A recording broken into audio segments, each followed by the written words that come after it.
The Eastern Sierra News brought to you by T-Bar Social Club, June Lake's newest gathering place, offering June pie, New York-style pizza, and year-round entertainment in a warm, welcoming atmosphere. See you in the loop. All right, well, Yosemite National Park announced that starting Friday, June 21st, limited access to Tioga Road, State Route 120 East, for visitors and locals interested in crossing the Sierra, well, as we all know, kind of the shorter way. Tioga Road will be open to all vehicles, including bicycles, 10 a.m. to 11 a.m., and then again from 3 to 4 p.m. No parking will be allowed on Tioga Road, and day-use recreation not permitted. There is no visitor center parking available at either end of the road closure. Now, earlier this week, Caltrans released a video on clearing Tioga Road. Hi, I'm Florine Trainer from Caltrans District 9, bringing you another Caltrans News Flash. I'm standing here today on State Route 120 West, known worldwide as Tioga Pass. The 13-mile stretch of State Route 120 west of U.S. Highway 395 in Mono County is known as Tioga Pass. This seasonal pass is a major tourist route from the Owens Valley to the east entrance of Yosemite National Park and is very important to the local economy, which is why in the spring Caltrans begins to receive inquiries as to when the road will reopen to the public. I'm here today with Randy Walker, who's the supervisor of the Lee Vining maintenance crew. Randy, can you give us a little breakdown of what it takes to open Tioga Pass?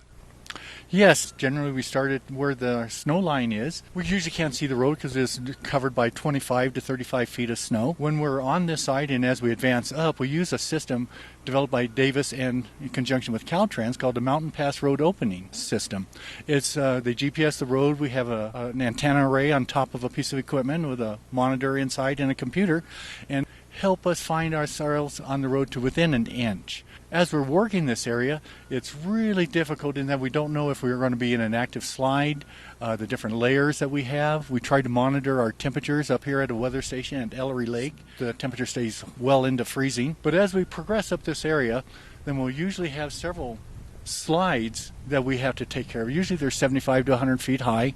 And then it just turns into a grind as we're working because there's just so much snow as we go back into the canyon. After you get the snow cleared, what else do you have to do to open the pass to the public? Well, there's the usual maintenance. So pothole patching, delineation. We're hard on snow poles because you can't see them. As we progress up, we'll have the remainder of our crew doing rock work at the bottom of the canyon coming up. We'll experience rock falls due to heavy rain, rocks that come down of such size that we have to blast them in order to remove them from the roadway. And that happens routinely. In years past, we've been at this point, we're about 9,300 feet in elevation, and we'll have a spring storm and completely have to start over. We take a great deal of pride in doing our job. Thank you very much, Randy. We're here at the end of State Route 120 West, commonly known as Tioga Pass. This is where Tioga Pass meets Tioga Road and the entrance to Yosemite National Park. Thanks for watching. This has been Florine Trainer reporting.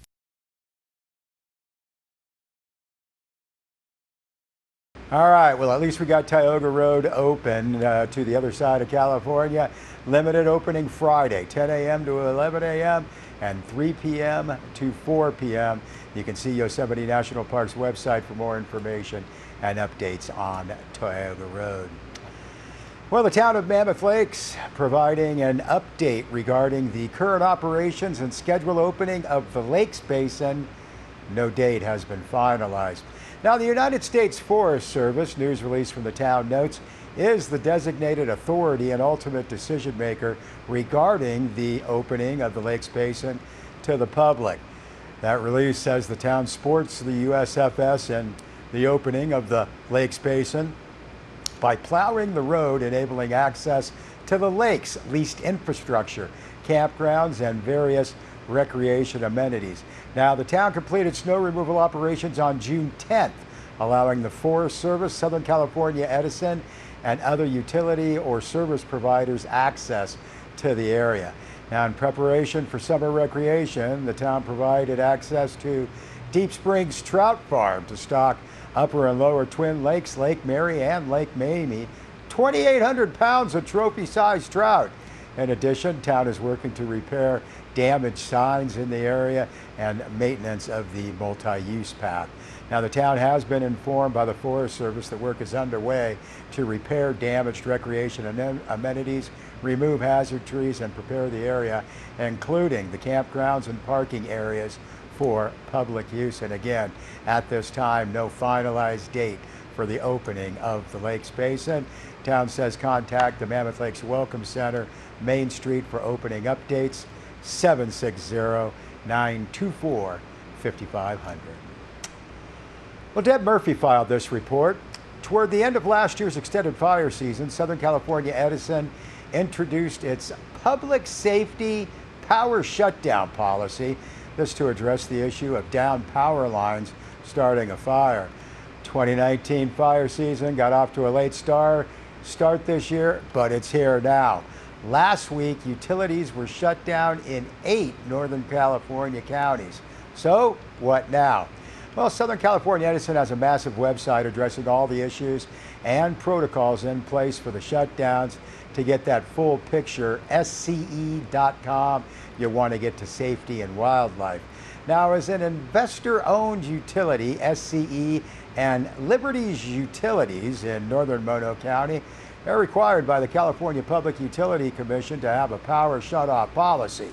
Los Angeles Department of Water and Power is a public utility with no such requirement. But LADWP will interrupt service in connection with a wildfire in coordination with or at the request of law enforcement or a public safety agency. So all of the Eastern Sierra could be impacted. Now, Deb Murphy writes, if you take away only one thing from this story, make it this. Make sure you get those notifications. Local residents can sign up on the SCE website, as well as Inyo and Mono County residents need to be sure to have your landlines and mobile phones on the Sheriff's Code Red system.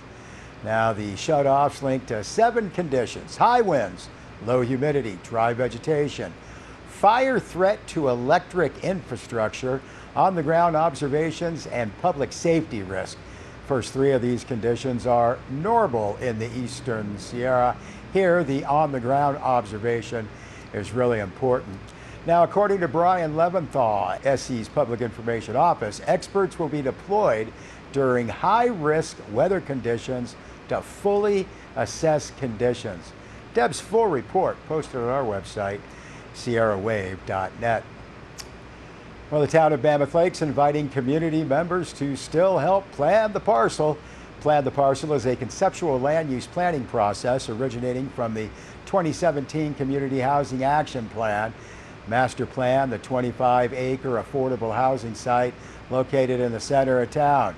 Planning process is expected to last through the end of this year. Now, the first online public survey for Plan the Parcel has come to a close. Town says we continue to want to hear from you. Public workshop, will note, set for June 26th. That's going to be a joint Mammoth Lakes Town Council PEDC workshop from 3 until 6 p.m. For more information, there is a website, engagemammoth.lakes.com. Also check out the town website, and we have posted that entire news release on sierrawave.net. Well, a nice way to kick off summer, the 3rd annual Bishop Summer Kickoff, set for this Saturday at Bishop City Park, 11 a.m. to 3 p.m. You know it's a family-friendly event, a celebration of the diverse cultures in our community. Press release says music, dancing, fun and games, arts and crafts, a giant raffle, and yes, plenty of delicious food. Bring your friends, family, everybody. Bishop City Park Summer Kickoff on Saturday from 11 until 3. Well, on Sunday, the Bishop Area Chamber of Commerce and Visitors Bureau says they're excited to host a lunch stop for the 2019 Great Race. Again, this is taking place Sunday. They'll be at the east end of Bishop City Park. Cars will be arriving around noon, continue to arrive about 1 minute apart for a few hours. Now, everyone is invited to come down and see these amazing vintage cars. Might want to park in the large parking lot between ball fields 1 and 2. Lunch will be provided by Holy Smoke Texas-style barbecue to the drivers and crew. Spectators are welcome to bring a picnic. Now, this project co-sponsored by the Owens Valley Cruisers Car Club and the City of Bishop. Chamber grateful for their assistance. The 2019 Hemmings Motor News Great Race presented by Hagerty. Great Race, the world's oldest premier old car rally, bringing 120 of the world's finest antique automobiles to Bishop for the $150,000 event. Get rolling into Bishop City Park starting about noon. And all participants in the event covering more than 2,300 miles in 9 days, starting in Riverside and then ending in Tacoma, Washington, starting on the 22nd, ending on June 30th. That'll be at the LeMay America's Car Museum overlooking the Puget Sound. Teams and cars from Japan, England, Germany, Canada, all over the United States participating in vintage automobiles, some dating far as back as 1916. The Great Race gained a huge following from late night showings on ESPN when the network was just starting out in the early 1980s. The first entrant, Curtis Graff of Irving, Texas, still a participant today. More information, greatrace.com. The entire press release posted on our website, sierrawave.net. We'll be back with more news.